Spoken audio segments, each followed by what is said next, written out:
Good morning, everybody. Thank you for being here today. As chair of the Senate Select Committee on Energy Efficiency, I am honored to be joined by the Controller, John Chung, as well as Assemblywoman Nancy Skinner, as well as others, to introduce Senate Bill 1130, the Building the Economy Through Energy Retrofits Act, also known as the Better Act. This legislation is one key to dramatically accelerate and expand energy efficiency retrofit activity in the state of California. Thankfully, our country is experiencing a nascent economic recovery. But the bottom line is, in the state of California, there's still roughly about 2 million individuals who are unemployed. That is more than the next 6 highest unemployed states in the nation combined. A large portion of these are hard-working women and men from our construction trades.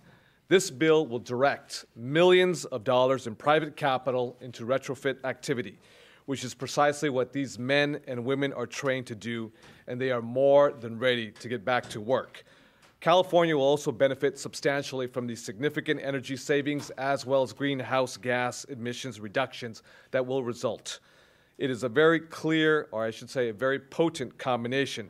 Job creation when we need it most, as well as energy efficiency to lower our costs and leave more money in our pockets as well as our purses, and obviously cleaner air. All of this at no taxpayer costs. Our economy and our environment require decisive action. We know that our state, as we all know in this room, has very limited resources, but doesn't mean that we should have limited thinking. This is a creative solution that allows us to take head-on the dual challenges of unemployment as well as climate change without tapping into the taxpayers' dollars. This bill has bipartisan support here in the legislature, and it is backed by both business as well as labor as well as the environmental community. This is the type of support that is a reflection of the innovative thinking behind this solution. We have the standards, and those standards have been put forth by the forward thinking of Ms. Nancy Skinner with her measures from the past that have created those standards. We need the tools now to make sure that this can happen. I'm honored to be joined here today by one of the innovative minds behind this proposal, our controller of the state of California, our esteemed controller, Mr. John Chung.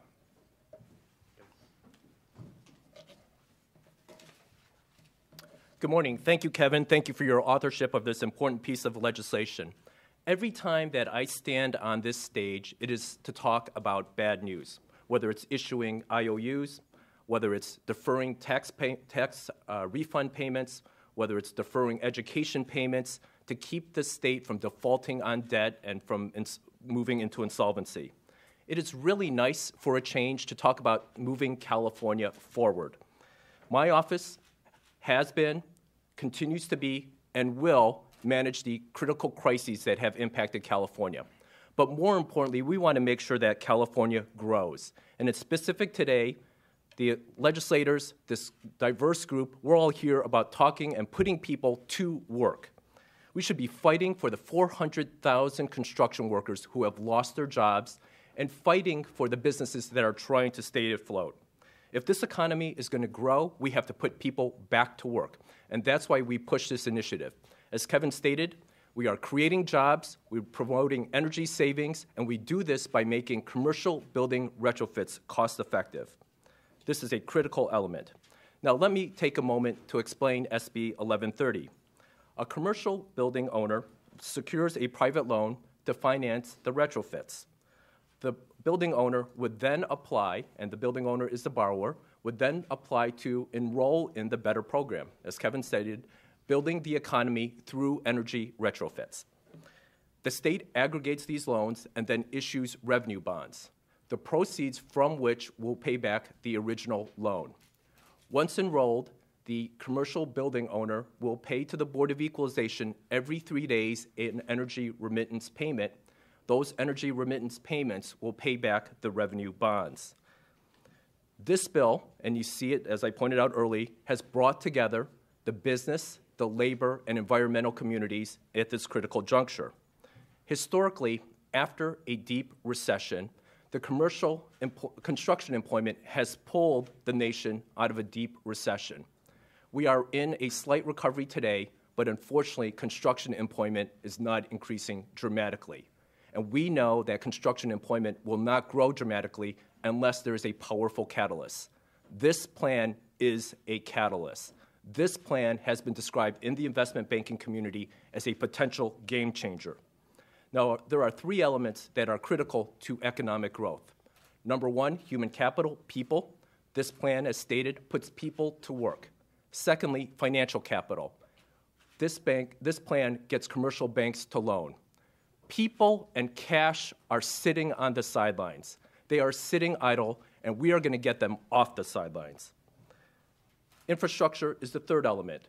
This plan puts value in commercial retrofits, in commercial infrastructure, and also promotes savings.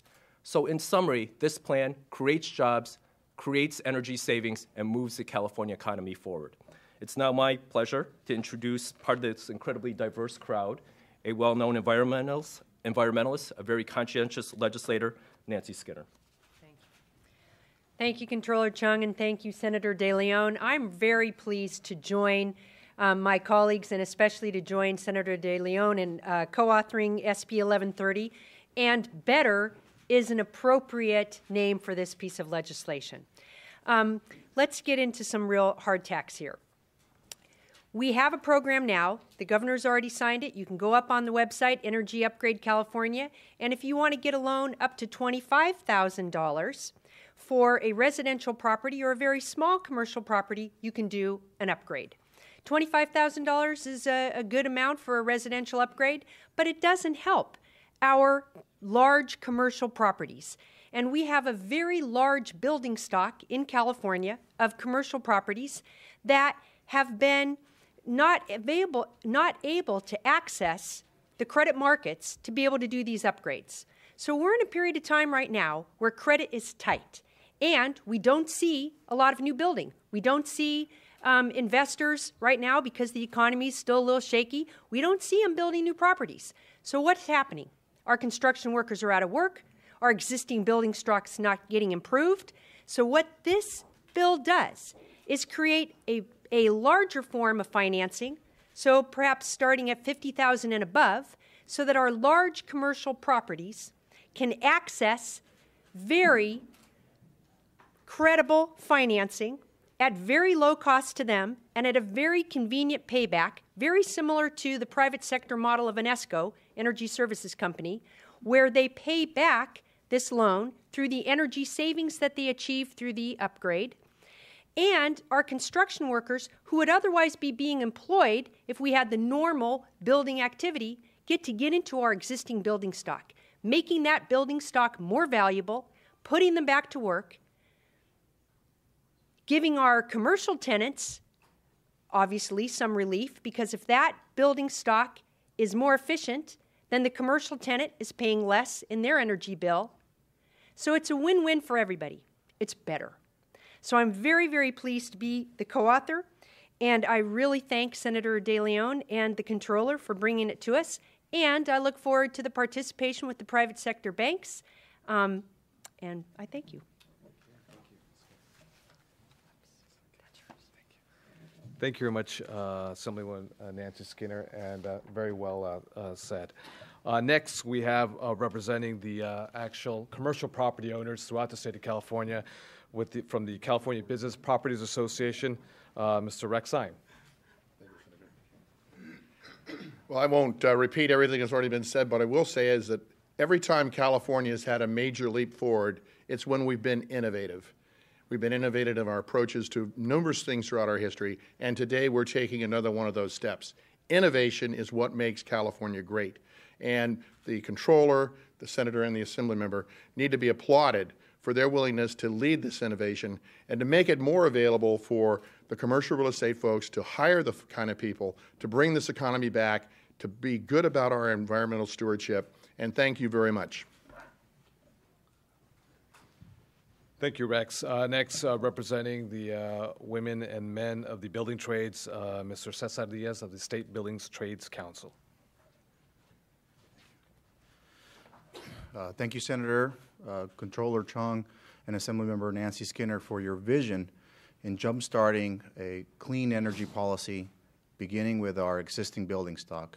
As was mentioned, the building and construction trades members are experiencing the brunt of the economic recession. Many of our members have not seen employment in over 2 years. We're experiencing 35 to 40% unemployment in areas that perhaps will not see new construction up here. So looking at the existing building stock and working on those energy retrofit projects will be essential to create the job opportunities so the men and women of the building trades can work, that are ready to work today, can work tomorrow. We thank them for the leadership and appreciate their insight and innovation into looking at these policies and helping jumpstart investment in this area. Thank you. Thank you, Cesar. Next, we'll have Mr. Scott Wetch, representing the pipe trades, I believe, today. And sheet metal workers. And sheet metal workers. Yes, Scott Wetch on behalf of the State Association of Electrical Workers, the Western States Council of Sheet Metal Workers, and the California State Pipe Trades Council, collectively representing about 150,000 of the men and women who both install and service the heating and air conditioning systems and the lighting control systems from which you derive the majority of your energy efficiency savings. Collectively, we also are the service techs that service literally tens of millions of square feet of commercial office space throughout the state of California.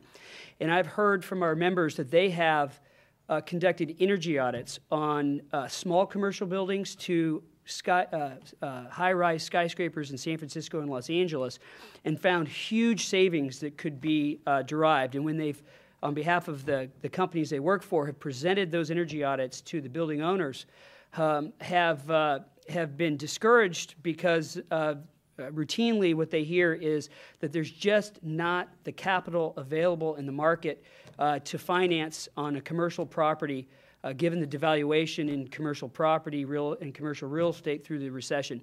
So literally there are tens of millions of dollars in savings that could be derived out there. This innovative program is designed to break through that barrier and allow that work to go forward.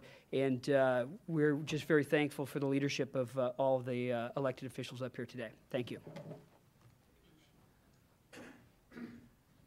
Thank you very much, Scott. Next with us from the U.S. Green Building Council is Justin Milan. Good morning. Justin Milan on behalf of the U.S. Green Building Council in California. We'd like to applaud the Controller, Senator, Assembly Member Nancy Skinner. None of those folks are strangers to us. They've been phenomenal supporters of moving ourselves to a green economy and certainly a green environment. We just wanted to stress the importance of this. U.S. Green Building Council is private sector. They set private sector standards, and they've been leading internationally the challenge of trying to green our buildings and our whole environment. 37% of the energy we use in California is from commercial buildings or used in commercial buildings, and a lot of that is wasted. And it's a wastage that we can certainly avoid with this type of support, primarily private sector support, but backed up by the state. And that seems to be, to us, the perfect way of addressing this issue. It's going to put people back to work. It's going to keep California in the lead, where we already have some of the most progressive energy efficient standards in the nation and in the world. It's going to help us take the next step and put our folks back to work and save the energy that we cannot waste. Thank you all for doing this.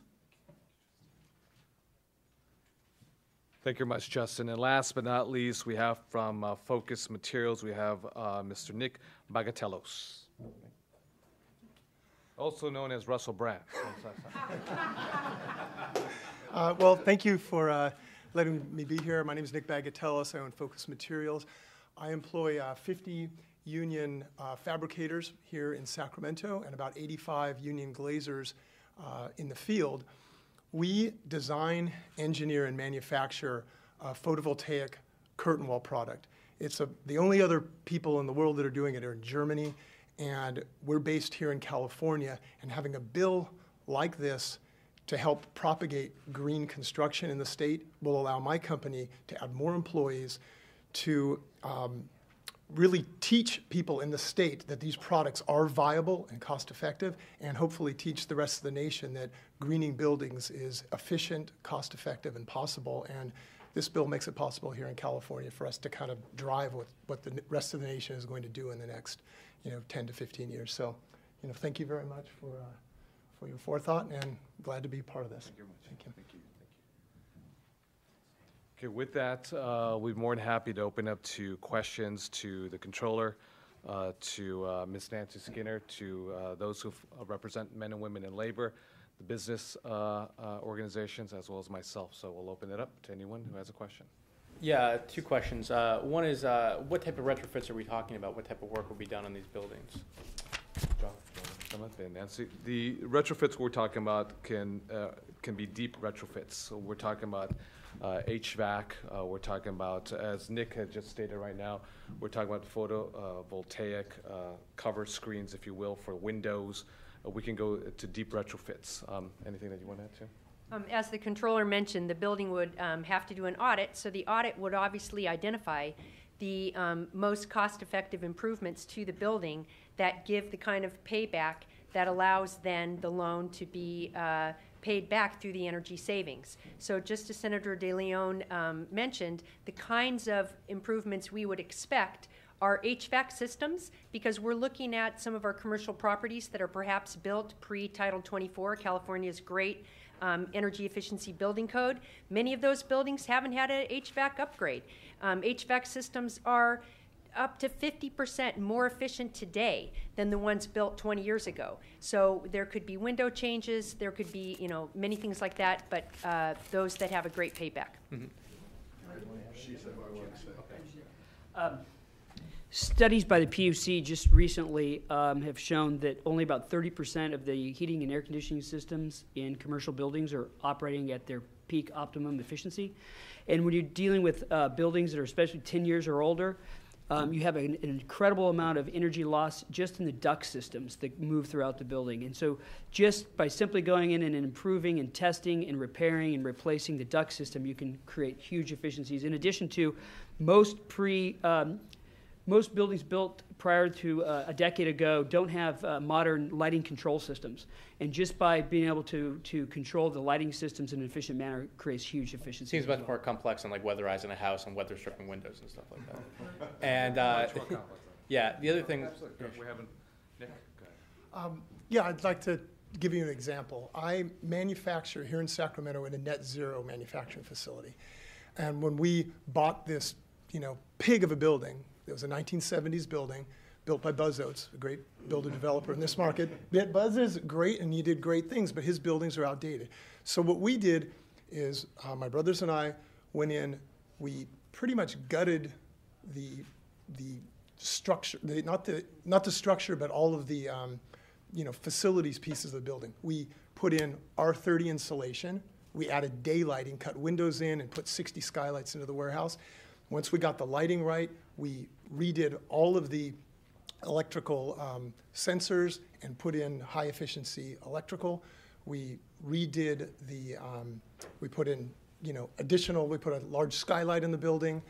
We added a high-efficiency electric heat pump, and in doing that, we brought our overall energy efficiency down by 60%. So we dropped the usage down to 40% of what we were using before, and then we added photovoltaics to the roof.